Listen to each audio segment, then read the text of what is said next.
এখন চলছে সব লক্ষ্মী লাভের আছে। কোথায় যাচ্ছ? আচ্ছা, তুমি যাচ্ছ নাকি? ওখানে বসে আছে দিদি। ঠিক আছে, চলো তাহলে ওখানে গিয়ে দেখা হচ্ছে কি করতে হবে না করতে হবে সব সেখানে দেখতে হবে।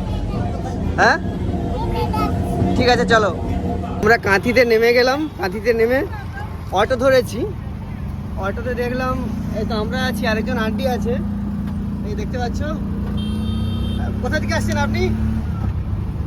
কোথা থেকে আসছেন? সাঁতরাগাছি থেকে আসছে। কতবার লক্ষ্মী লাভ দেওয়া হয়েছে অডিশন? বলবে না? অনেকবার ট্রাই করছে, দেখা যাক, মোটামুটি হবে, আশা আছে নাকি? এই প্রথম দেখতে পাচ্ছ প্রচুর জাম। চলো সেখানে গিয়ে দেখাচ্ছি কি কন্ডিশনে আছে, কতজন লোক আছে, কি ব্যাপার সবটা জানাচ্ছি, ভিডিও থাকো। এসে জানতে পারলাম নাকি কালকে, এই দাদা বলছে, ওটা দাদা বলছে যে কালকে 9টার সন্ধ্যা কটা থেকে লোকজন আসতে আরম্ভ করছে? 9টা থেকে 10টার মধ্যে 1500 লোক হয়ে গেছে। কটা থেকে লোক আরম্ভ আসছে? 9টা থেকে 10টার মধ্যে 1500 দিন হয়ে গেছিল অলরেডি। তারপরে এখন ম্যাক্সিমাম 10 জনের উপরে হয়ে গেছে।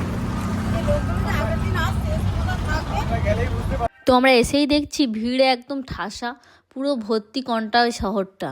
লাইনটা এখান থেকে শুরু হয়েছে জাস্ট, আর তখনও আমরা কল্পনা করতে পারিনি যে কত দূর অবধি লাইনটা যেতে পারে, মানে আমাদের ধারণাই নেই। কোথা থেকে আসছেন আপনারা? রাত কাল থেকে রাত্রি 2টো থেকে। কোথায় বাড়ি কোথায়? কাকদ্বীপ থেকে। বাপরে, এত দূর দূর থেকে লোকজন আসছে, দেখুন আরো যাচ্ছে। তো দেখো, তোমাদেরকে লাইনের শুরু তো দেখিয়েছি, কিন্তু শেষ দেখাতে পারবো না। আর মনে হচ্ছে শেষ দেখাতে পারবো না, কারণ কোথায় শেষ হয়েছে আমি নিজেই বুঝতে পারছি। আর এই লাইনটা শুরু হওয়ার আগে ভেতরে প্রায় 2000-এর মতো ক্যান্ডিডেটকে ঢুকিয়ে দিয়েছে, কারণ আমরা যখন এসেছিলাম তখন 10টা পেরিয়ে গেছিলো। তো 10টার সময় ওখানে গেট খুলে ঢুকিয়ে দিয়েছে 2000 জনকে। হ্যাঁ, কত দূর গেছে এরকম? স্কুল বেরিয়ে চলে গেছে। কি করবে, কি যাবে নাকি? লাইনে চলো, লাখ টাকা নিয়ে যাবে নাকি? কোটি টাকা। দেখতে পাচ্ছি এখানে সব কত বাড়ি আছে। হ্যাঁ, কি হয়েছে ভাই, কি বলছো? সকাল থেকে এরকম ভিড়।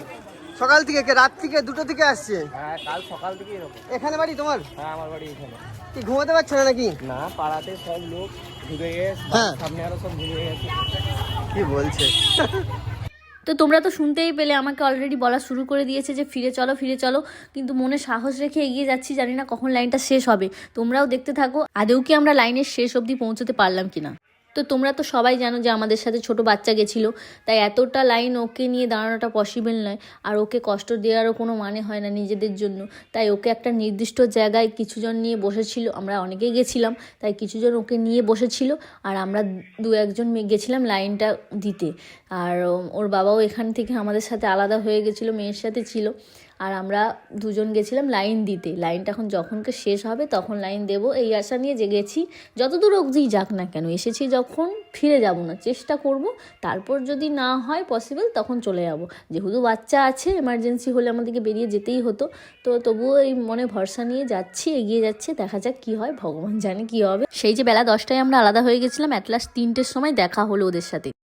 এতটা দূর থেকে লাইন দিয়ে আমরা অডিশন দিতে পারবো এটা আমি আশাই করিনি। আমরা প্রায় 2 থেকে 3 কিলোমিটার দূরে দাঁড়িয়েছিলাম, সেখানে আমার কাছে ফোন ছিল না, তাই তোমাদেরকে দেখাতে পারিনি।